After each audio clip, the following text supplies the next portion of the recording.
배종호 박사님을 모시고 또 강의를 청하겠는데요. 여러분, 최명성 변호사 그 강의를 듣고 나니까 우리 박근혜 대통령 탄핵에 대해서 이해하는데, 진실을 이해하는데 많은 도움이 되었습니까? 네. 네, 감사합니다. 저는 이제 그 강의 내용이 주로 이제 오늘 초점이 박근혜 대통령의 탄핵은 체제 탄핵이었다. 여기에 초점을 맞추고 하겠습니다. 왜 체제 탄핵인가 하면은 탄핵 과정에 있어서 통일 전선 세력들이 촛불지대를 주도하였고, 또 탄핵 과정에서는 북한의 선동 공작이 있었습니다. 또 그 탄핵 결과로서는 또 이 좌파 정권이 등장해서 지금 자유민주주의 체제가 위기에 처했습니다. 우리 최명성 변호사 강의에서 그 뒷부분에서는 이 부분이 설명이 잘 되었습니다. 그죠? 네. 자, 지금 통일 전선 세력의 촛불 집회를 주도했다는 얘기는 쉽게 얘기하면은 불순 세력들이 이게 잠입했다는 얘기입니다. 우리가 지금 그 언론들의 그 슬슬슬 보도, 또 한탕기 가십 보도가 있었고, JTBC의 타블렛 허위 보도가 있은 이후에 뭐 진보나 중도는 말할 것도 없고 보수 성향의 시민들도 많이 광장으로 나갔습니다. 고등학생, 심지어 중학생까지 광장으로 나갔습니다. 목적은 박근혜 대통령 탄핵과 퇴진이었습니다. 이런 공통 목적 안에 보수, 진보, 중도 성향 시민들이 다 같이 뛰쳐나갔습니다. 근데 이게 점점점 커지기 시작하니까, 규모가 커지니까 이 탄핵 집회를 조직적으로 이끌기 위해서 그 당시 1503개의 시민단체들이 연대해서 박근혜 정권 퇴진 국민행동을 결성하였습니다. 이제 대개 아시다시피 이 지금 그 큰 주체는 민중총궐기 투쟁본부였고, 여기는 민주노총이 핵심 단체였습니다. 자, 그런데 이 지금 박근혜 정권 퇴진 비상 국민행동이 조직이 결성될 때에 여기에 이적단체로 판결된 단체들과 통합진보당, 통진당, 해산본부 소속의 단체들이 참가했습니다. 간단하게 제가 이적단체를 보시면 아시지 않습니까? 범민련 남측본부. 범민련은 조직이 남측본부 있고 북한 본부가 있고 또 해외 본부가 있습니다. 그 6.15 공동선언 실천연대 역시 남측위원회가 참가했습니다. 북측위원회가 있고 남측위원회가 있고 해외위원회가 있습니다. 그리고 이에 지금 우리 민족 연방제 통일추진회의도 지금 참가했고 한국대학생 총연합 등 이 이적단체, 즉 반국가 단체들이 여기에 참여했습니다. 보십시오. 이게 이제 그 당시에 지금 현재 이미 14일 같으면은 11월 12일 100만 촛불 집회가 그 이후에 지금 이렇게 지금 되고 있습니다. 여기 보면 뭐 초중고생들이 나오지 않습니까? 촛불이 횃불되는 그런 상황에서 지금 보면 나와서 이 초중고생들이 어떤 플래카드를 주고 나옵니까? 중고생이 앞장서서 혁명정권 세워보자. 이 과연 정상적으로 생각할 수 있는 그런 슬로건이 볼 수 있습니까? 전 이거 보면서 4.20 폐망 시에 이 통일전선 전술이 참 그대로 한국에도 재현되고 있구나 하는 그 느낌을 받았습니다. 그리고 여기에서 보면은 이게 나랐냐처럼 이제 비판을 많이 했는데, 이게 나랐냐가 촛불 집회 공식 노래의 이름이기도 합니다. 이제 지금 제가 언론 보니까 서울신문도 국내 언론들이 촛불 집회 공식 노래 평가를 했는데, 작사 작곡이 윤정현 사람입니다. 이 사람은 조선노동당 중부지역당 사건의 연루자로서 김일성 대원수는 인류의 태양, 수령님께 드리는 충성의 노래, 한민전 창가 등을 작사 작곡했습니다. 한민전은 전신이 무엇인가 하면은 통일혁명당입니다. 68년도에 체포됐죠. 이 통일혁명당 잠깐 말씀드리면은 왜 통일혁명이 제야당이 구축됐냐 하면은 4.19 혁명이 난 이후에 이 좋은 찬스를 놓쳤다. 김일성이 판단했습니다. 4.19 이후에 그 좋은 남한의 혼란기에 왜 우리 기회를 못 살렸냐? 그 이유는 남한에 체계적이고 조직된 지하당이 없었기 때문에 우리가 그 길을 놓쳤다라고 판단하고 김일성의 지시에 따라서 결성된 것이 통일혁명당입니다. 근데 이 통일혁명당이 1985년에 오게 되면은 한민전, 한국민주전선이라는 단체로 이름을 바꾸게 됩니다. 현재는 2005년에 들어와서 흔히 요즘 그 뭡니까? 좌파, 친북 사이트에 들어가면 볼 수 있는 반제민전에 이 바로 이제 지금 현재 이 한민전이 이런 현재는 반제민전입니다. 한민전 같은 경우는 구국의 소리라든지 여러 사이트를 많이 운영했는데 바로 이 구국 한민전에서 개설된 이 방송들을 듣고서 성장한 것이 한국의 주석파입니다. 지금 80년대, 90년대 이때는 한민전에서 개설된 이 사이트 방송을 듣고서 구국정선 등 방송을 듣고서 주사 방문을 많이 했습니다. 이런 단체의 작사 작곡을 했던 윤정환이라는 사람이 만드는 노래가 이게 나라냐인데 이게 바로 촛불 집회의 공식 노래였다고 서울신문 등에서 보도가 되었습니다. 이렇게 볼 때 어떻게 우리가 참 오로지 단순하게 언론에는 보도만 믿고 나왔던 보수 성향의 시민들, 중고생, 고등학생들이 광장에 나왔던 그 하고는 상당히 거리가 멀지 않습니까? 그러다 보니까 촛불 집회의 구호를 보십시오. 문제는 자본주의, 사회주의가 답이라다. 북한이 우리의 미래며 희망이며 삶이다. 국가보안법 폐지, 통진당 해산 반대, 양심수, 이석기 석방, 중고생이 앞장서서 혁명 이루자 등등인데 이것이 박근혜 대통령의 탄핵 문제와 무슨 관계가 있습니까? 체제 부정 구호지 않았습니까? 이거 지금 그 당시 사진들. 이건 지금 유튜브 언론 들어가면 다 지금 볼 수 있는 사진들입니다.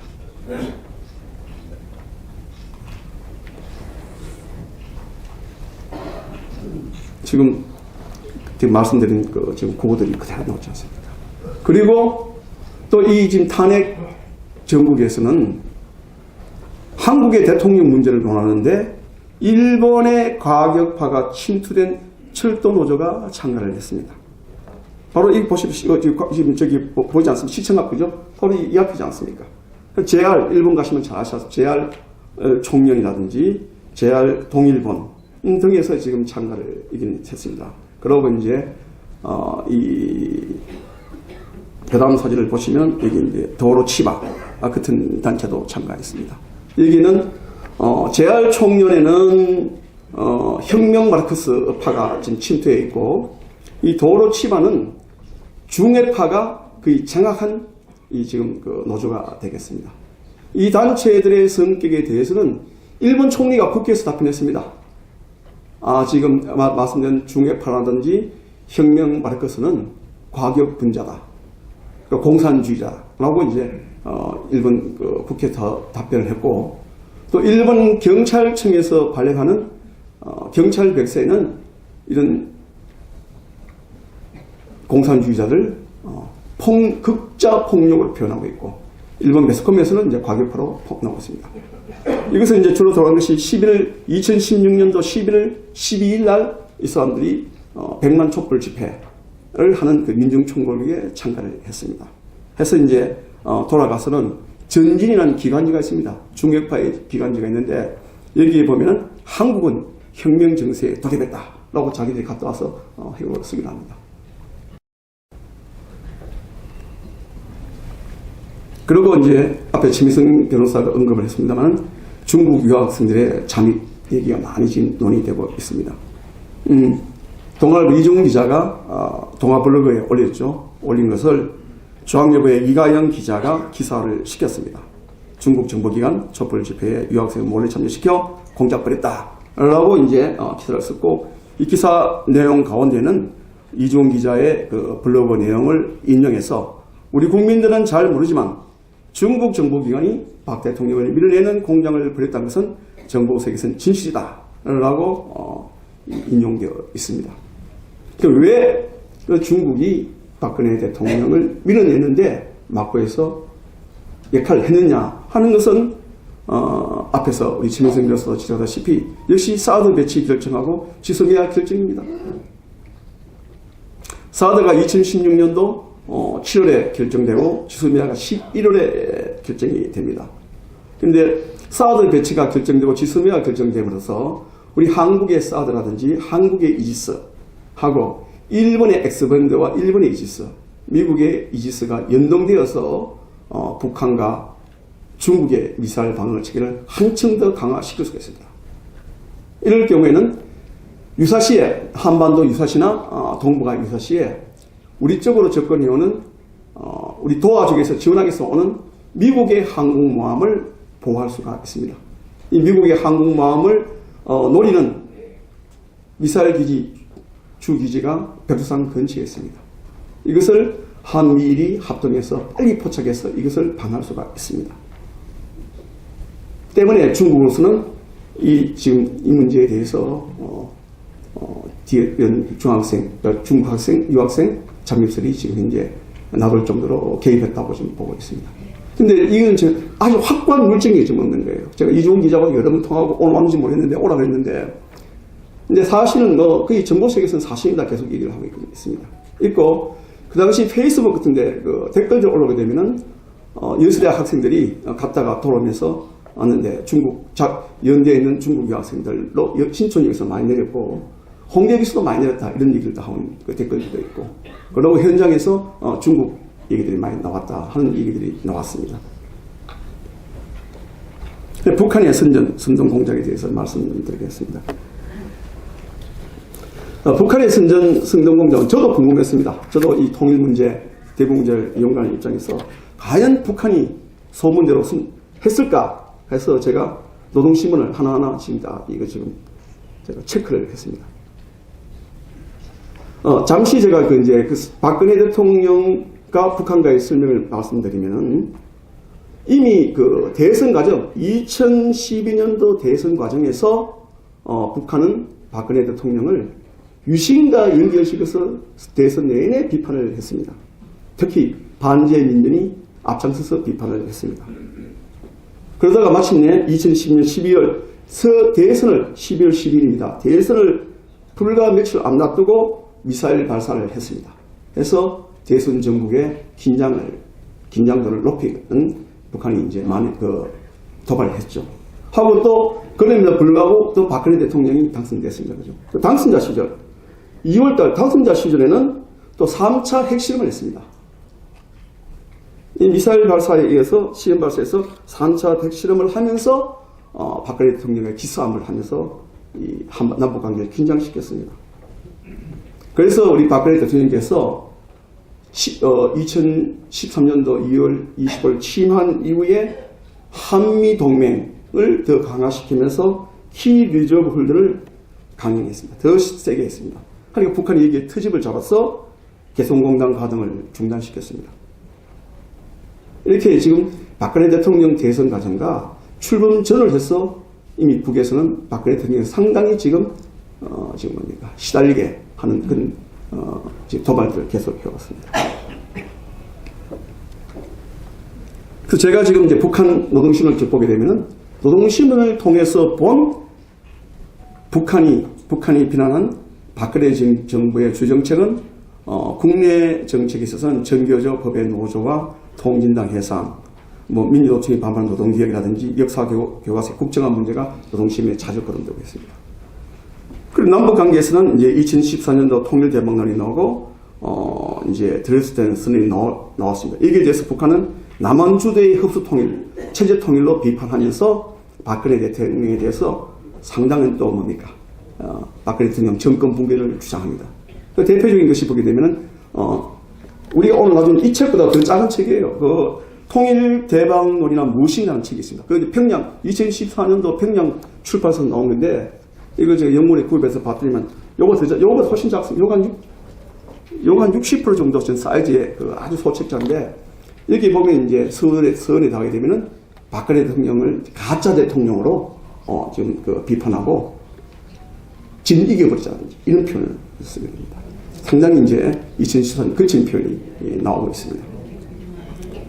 그리고 또 이게 박근혜 대통령께서 한미 동맹과 한미일 삼각 공조 체제를 이제 강화를 했습니다.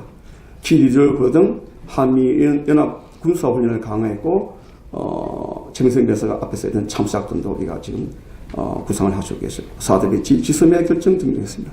여기에 대해서 이런 것을 노동신문에서는 자주 거론하면서 박근혜 대통령을 호전광, 전쟁광 등으로 묘사하면서 비난을 하고 있습니다. 자, 그러면 이제 우리 북한이 박근혜 정부에 대해서 어떤 식으로 투쟁을 했느냐 하는 것을 보도록 하겠습니다. 2013년도와 접어들면은 9월 5일 날 통진당의 이석기가 체포됩니다. 체포구속됩니다. 그리고 정규조가 법에 노조화가 됩니다.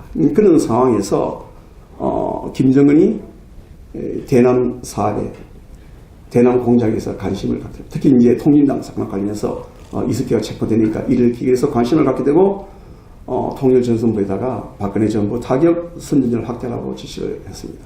그래서 통일전선부에서는 2013년도 10월경부터는 중하선부터는 박근혜 정부를 유신 독재의 불로 비판하면서 남한 내에 있는 진보 좌파들의 연대해서 투쟁을 하라고 지금 선동을 합니다.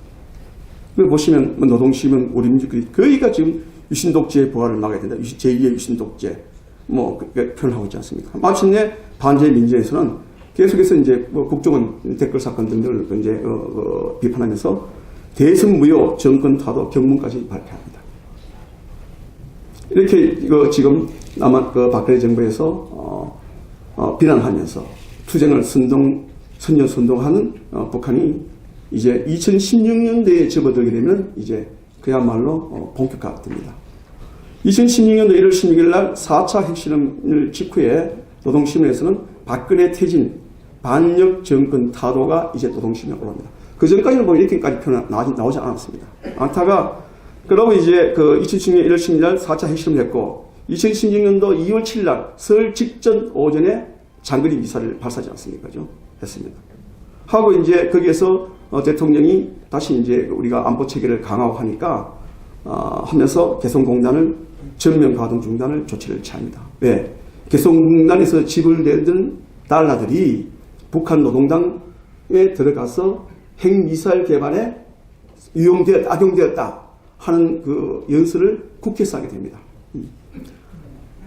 그러니까 여기에 대해서 이제 노동신문에서는 6.15의 소중한 옥동자를 둘 살인막이라고 대통령을 비난하면서 마침내 3월달에 들어가서는 희망의 파괴자 박근혜를 하루빨리 탄핵시키자며 선동을 했습니다. 하고서 지금 이 사진을 보시면은 우리는 박근혜를 탄핵한다는 기사가 이제 올라오게 됩니다.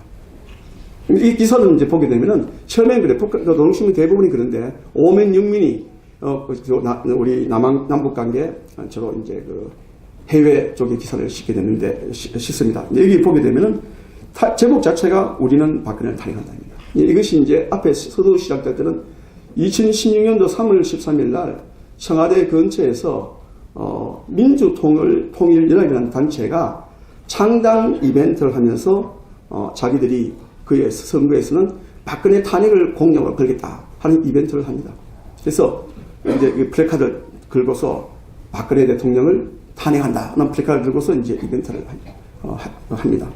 이제 그 기사를 소개하면서 이제 중반쯤 넘어가게 되면은 박근혜의 비극적 말로가 눈앞에 다가오고 있다. 탄핵 대상 박근혜 정권 갈아엎자라는 이제 이런 구들이 이제 이 기사 내용에 지금 나오게 됩니다. 이어서 이제 조평통 서기국에서는 연달아 4월달에 들어와서는 박근혜를 탄핵하라, 박근혜 정권을 심판하라는 보도문을 내고 나운스 방송이 재개됩니다. 2016년 6월 24일 나운스 방송이 재개되는데 6월달 재개되고 7월달 되고 계속해서 이제 재개되는 겁니다. 처음에 이 나운스 방송이 재개될 때는 우리 쪽의 전문가들도 남한 사회를 교란시키는 게 아니냐, 북한의 심리전 아니냐라고 생각했는데 7월달로 접어서 계속되다 보니까 이것은 한국 언론들도 명확한 북한의 실행이라고 이제 보도를 합니다. 근데 이것은 이제 북한 내부의 통일전선부의 윤동천이라는 자가 베트남 대남 공장인 윤동천 자가 문화교육국장으로 취임을 합니다. 문화교육국장이 한국의 지금 뭡니까? 지금 통일조선 전술과 남한의 그 남남 갈등 등을 조장하는 그런 그 대남 공작하는 부서입니다. 이 사람은 실질 남한에 여러 번 침투해 왔다 갔다 하기 때문에 사진을 잘 하다 보니까 디지털 방식으로 하기보다는 오히려 아날로그가 낫다. 자기가 활동했던 과거식에 남수방송을 하는 것이 더 안전하다라는 판단해서 남수방송을 시작합니다. 그 최민식 할 때 27호 탐사대원 해가지고 지령을 내리고 언론에서는 야 27호 공작원이 아니냐라고 이제 추정 기사가 썼습니다. 하고 9월달부터는 27호 탐사대원이 21호 탐사대원으로 변경되고 있습니다. 근데 이제 남수방송을 이제 보면은 처음에는 김성창가가 나옵니다. 김성창가 음악이 나오고 그 다음에서는 이제 27호 탐사대원에게 물리 과목에 지금 교재에 대해서 얘기를 하겠다. 그래서 5자리 숫자를 부릅니다. 328에 22, 178에 34, 이 5자리 숫자를 쭉 이제 부르면서 지금 남수방송을 합니다. 이때 이미 제 주변에 있는 군 출신, 예비역 출신들은 남수방송이 이렇게 나온다는 얘기를 저한테 이제 기록을 가져오신 분도 계셨습니다. 그리고 이제 10월 달로 접어들면서 아까 제가 말씀드린 것처럼 JTBC의 WPC가 보도되고 국민들이 그런 선동에 넘어가고 하면서 점점 이제 광장으로 모이기 시작하니까 남수방송도 횟수가 짧아지면서 증강이 됩니다. 10월 달쯤 들어오게 되면 남수방송이 일주일에 한 번꼴로 나오기 시작합니다. 하다가 12월에 접어들어가지고 박근혜 대통령이 국회 소추 의견을 놔두고선 3일 간격으로 남수방송이 나오기 시작합니다. 그래서 이제 10월 30일 때는 29일 날 한국에서 광화문 광장에서 큰 이 박근혜 대통령 퇴진 집회가 있지 않습니까? 30일에는 노동신을 보게 되면은 오면 전면입니다. 오면 전면에 박근혜 정권을 다 필연하면서 박근혜는 탄핵의 대상이라고 선전선동을 했고 11월 12일 다시 말해서 100만 촛불 민중 총궐기가 있던 날에는 투쟁 단체들의 대호 확대를 지금 주장하고 선동도 했습니다. 바로 11월 12일은 아까 제가 말씀드렸던 일본 극자노조가 참가했던 그 지금 퇴진 행사였습니다. 그리고 국회를 탄핵 소추안 가결을 앞두고 국회를 압박합니다. 우리 심영선 변호사 잘 설명했었죠, 그죠? 국회에서 며칠 만에 탄핵이 잘하십니다. 6일 만에 됐습니다, 그죠? 그것도 보니까 자료도 보니까 언론에 나왔던 기사들, 검증단 그런 기사를 갖다 놓고 6일만 했습니다. 통상 정상적인 국가라면은 최소한 6개에서 1년 정도 걸리는 것을 어떻게 6일만 했습니까? 그런 상황에서 12월 9일 날 탄핵을 앞두고서 노동시민에서는 보이지 않습니까? 탄핵이 가결되지 않는다면 촛불은 예도까지 불태울 것이다. 이런 보도기사가 실리게 됩니다. 그 다음에 이제 탄핵 소추안 가결 12월 9일 날 이후에는 퇴진 구석으로 선전선동을 하게 됩니다.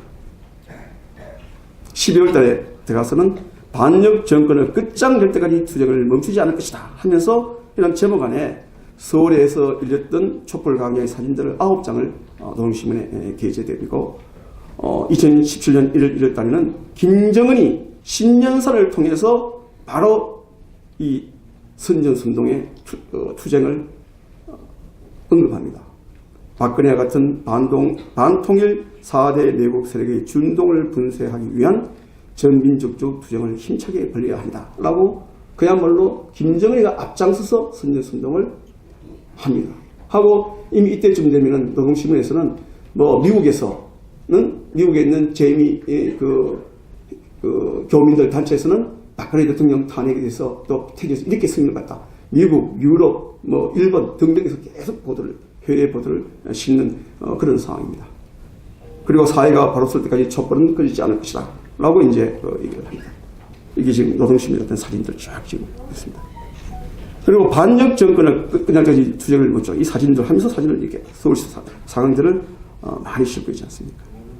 그리고 이제 헌법재판소 탄핵 선고 이후에 보게 되면은 파면 결정은 끝이 아닌 시작이다. 박근혜를 당장 체포하라고 선동하면서 또 다른 한편에서는 박근혜 없는 봄이 왔다. 촛불이 해냈다. 우리가 승리했다. 라고 격려를 하는 또 기사를 올리기도 합니다. 여기 지금 이 기사를 제가 지금 쭉 드리셨습니다. 그리고 또 이 북한의 선전성동은 삐라를 통해서도 자행됩니다.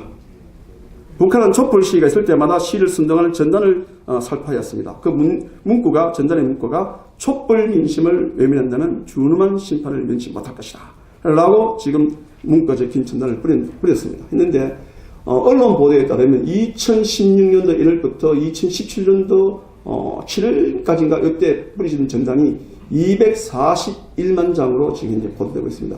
우리가 이제 발견된 게 그렇죠. 발견 못하고 있으면 더 많을 수도 있습니다.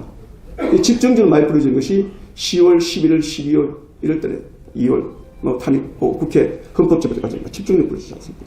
그럼 최소한도 그 시기에 뿌리면 제가 볼 때는 100만 장은 넘어갈 것이라고 최소한도가 있습니다. 다시 한번 이제 정리를 말씀하면은 북한의 선전성동 동작은 노동신문 등 북한의 언론 매체, 조국평화통일위원회, 조평통을 얘기하죠. 조평통의 사이트 우리 민족끼리 반제민의 사이트 구국전설통을 통해서 이루어졌을 뿐 아니라 16년 만에 재개된 난수방송의 지력, 탄핵 중경에서 100만 장 이상 넘는 전당 살포 등을 통해서 전개되었습니다.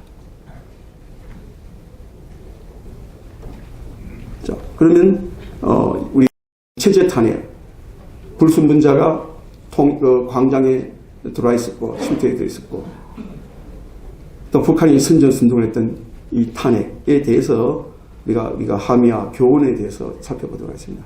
제일 먼저 제가 이제 말씀드리고 싶은 것이 역시 통일조선 전술의 선전선동을 가장 경계해야 됩니다. 아쉬운 것이 JTBC 그 보도가 나왔을 때 왜 우리가 검증을 하지 않느냐입니다. 우리 변희재 오늘 지금 미디어 다시 대표 와서 참 그 고초를 치렀는데 왜 우리가 이것을 좀 치밀하게 보지 않았냐 하는 문제가 있고 또 아쉬운 점은 이 10월 24일 날 보도했는데 10월 25일 날 청와대에서는 박근혜 대통령이 너무 성급하게 사과 성명을 했습니다. 근데 이 사과 성명이 약간 틀어지면서 마치 인정같이 되면서 도화선이 되지 않습니까? 때문에 항상 이런 있을 때는 어느 큰 대형 집회다, 광장이다, 비난이다 할 때는 우리 보수 입장에서는 주도 세력이 무엇이냐, 막구 세력이 무엇이냐 경계가 됩니다. 베트남 그 전쟁의 경우를 보게 되면은 사실 베트남 전쟁 보십시오. 국력은 군사력은 훨씬 더 자유올람이 훨씬 더 강했습니다. 자유올람의 군사는 그 당시에 평화협정 이후 미군이 철수했지만은 세계 4위, 5위였습니다. 공군은 세계 4위였습니다. 현재도 미국이 10년간 훈련을 시켜서 육군, 해군, 공군, 해병대, 공수부대 다 갖추고 있었습니다. 그럼에도 불구하고 쉽게 무너진 것은 이 정치전쟁에서 패배했기 때문입니다. 베트남의 경우도 보게 되면은 그 당시에 연일 전쟁 상황이지만 연일 4.20 권위에는 데모가 벌어집니다. 반정부 데모가 벌어집니다. 이 사람들 공산주의 지향이 아닙니다. 자유를 외치고 독재 정권에 비판하고 민족주의 외치고 이렇게 나온 거다 말입니다. 그 나왔는데 거기 나와서 앞장섰던 신부들, 성녀들, 대학 교수들, 대학생들, 지식인들 어떻게 됐습니까? 그때 그 사람들이 외쳤던 대로 자유올람이 공산화된 이후에 어떤 간에 그 이후에 더 좋은 나라로 발전했습니까? 망해버렸죠. 그리고 공산화가 되면서 어떻게 됐습니까? 인간개조 학습소에 끌려가가지고 인권 잠시 유린당하고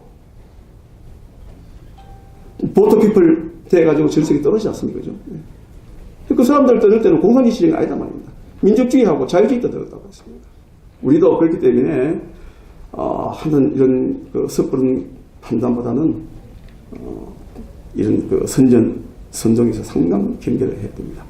요즘에 와서 제가 참 그나마 다행히 참 여론 조직에 대한 경계인데 이와 관련해서 다행히 유튜버들이 우리 보수 우파 유튜버들이 오늘도 많이 계시는데 참 활동해 주신 것이 천만 다행이라고 생각됩니다.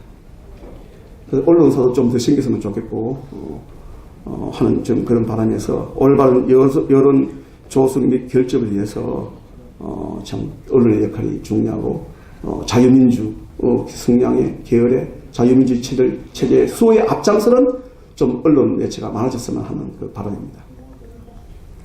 그리고 이제 여러분 어떻습니까? 탄핵을 재조명에 대해서 중요하다고 느끼십니까?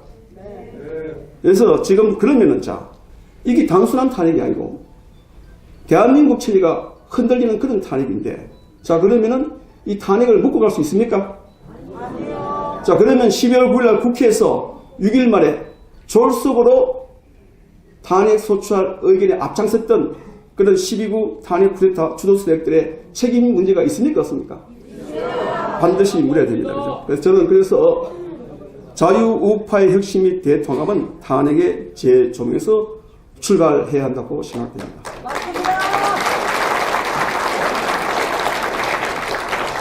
그래서 이 참 탄핵에 대한 진실을 이해하고 체제 탄핵에 대한 공감대 확산을 통해서 자유우파가 결집되고 통합되어야 한다고 생각됩니다.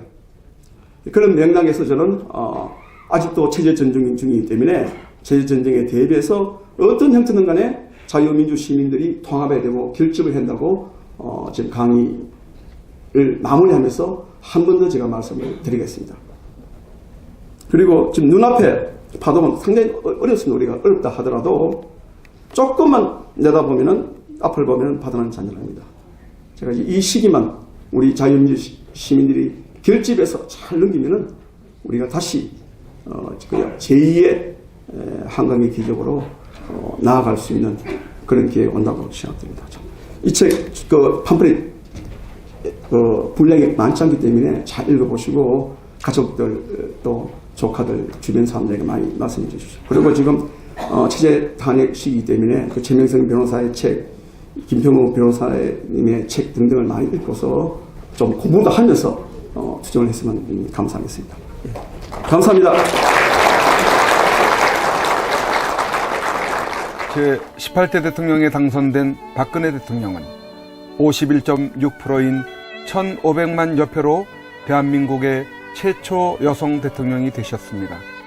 부친 박정희 대통령의 정신을 가지고 대한민국과 결혼했다고 하는 그는 오직 대한민국만을 바라보고 국정을 해오던 중 온갖 불의한 세력들에 의해 탄핵이라는 어처구니 없는 불행한 사태를 맞아 지난 2017년 3월 31일 서울구치소에 수감되어 지금까지 옥살이를 하고 있습니다. 시간이 지나면서 박근혜 대통령의 결백이 알려지고 있는 가운데 분노하고 있지만 정작 박근혜 대통령께서는 구치소 안에서 홀로 꿋꿋이 투쟁을 하며 3년, 30년, 300년을 구형하던 불의한 재판에 타협하지 않고 계십니다. 박근혜 대통령의 존재가 정의와 자유를 사랑하는 정의로운 국민들의 희망일 것입니다. 하지만 오랜 기간 동안 구치소 생활 가운데 정신은 강할지라도 육신은 쇠약해져 계실 것입니다. 이에 여러 국민들의 도움이 절실히 필요합니다. 그것은 바로 엽서와 서신 보내기입니다. 지금까지 엽서 서신 보내기에 동참한 국민들은 약 15,000명 내외로 보여집니다.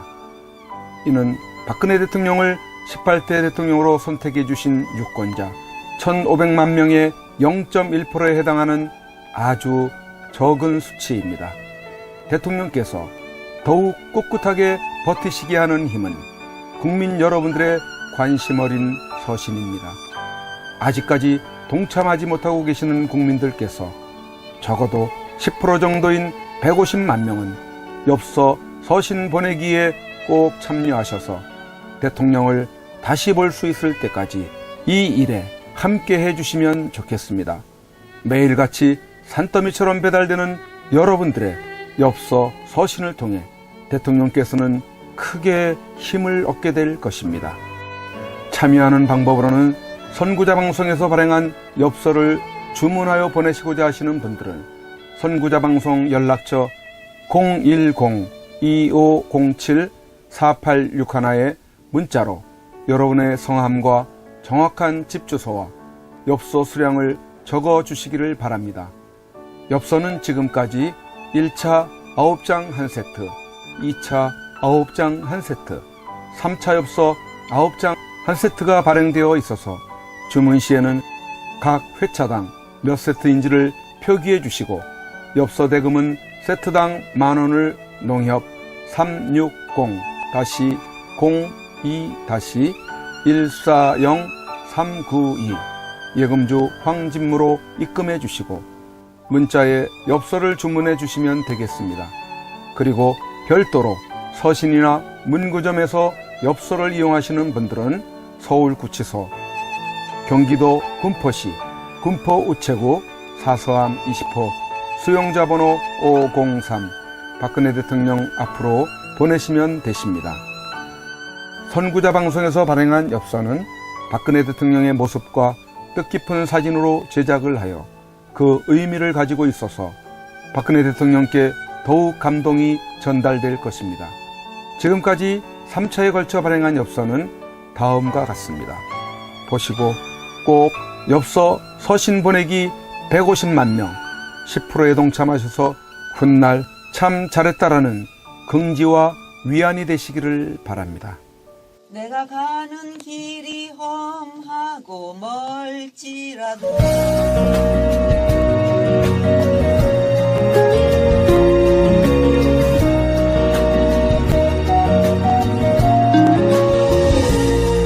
내가 가는 길이 험하고 멀지라도 그대 함께 간다면 좋겠네. 우리 가는 길에 아침 햇살 비치면 행복하다고 말해주겠네. 그대와 행복을 만들어요. 우리 모두 함께 손에 손을 잡고서 행복의 나라를 만들어봐요. 때론 지루하고 외로운 길이라도 그대 함께 간다면 좋겠네. 때론 즐거움에 웃음 짓는 나날이어서 행복하다고 말해주겠네. 그대와 행복을 만들어요. 우리 모두와 함께 손에 손을 잡고서 행복의 나라를 만들어봐요. 우리 국민들은 바란다. 부디 대통령님께서 강한 정신력으로 버티시고 건강을 유지하셔서 반드시 복귀하시고 형편없이 무너지고 부패하고 비리 공화국이 되어버리고 빨갱이들로 점령되어버린 이 땅을 기경하여 다시 씨를 뿌리고 옥토로 만들어 다음 통일한국을 일구어갈 나라로 만들어 주기를. 왜냐하면 박근혜 대통령님만큼 깨끗하여 믿을 만한 사람이 없기에. 국민 여러분의 행복이 곧 저의 행복입니다. 사랑하는 국민 여러분, 저 박근혜는 이제 내려가야 한다. 내려가기 전에 대통령님께 이렇게 외쳐본다. 박근혜 대통령님! 옥체를 보존하십시오. 보내드리는 엽서를 통해서 힘을 내시고 대통령님의 결백이 밝혀질 것입니다. 멀지 않았습니다. 더 꿋꿋이 버텨주시고 많은 국민들을 통해서 많은 엽서를 또 많은 편지를 보내드리도록 그렇게 힘쓰겠습니다.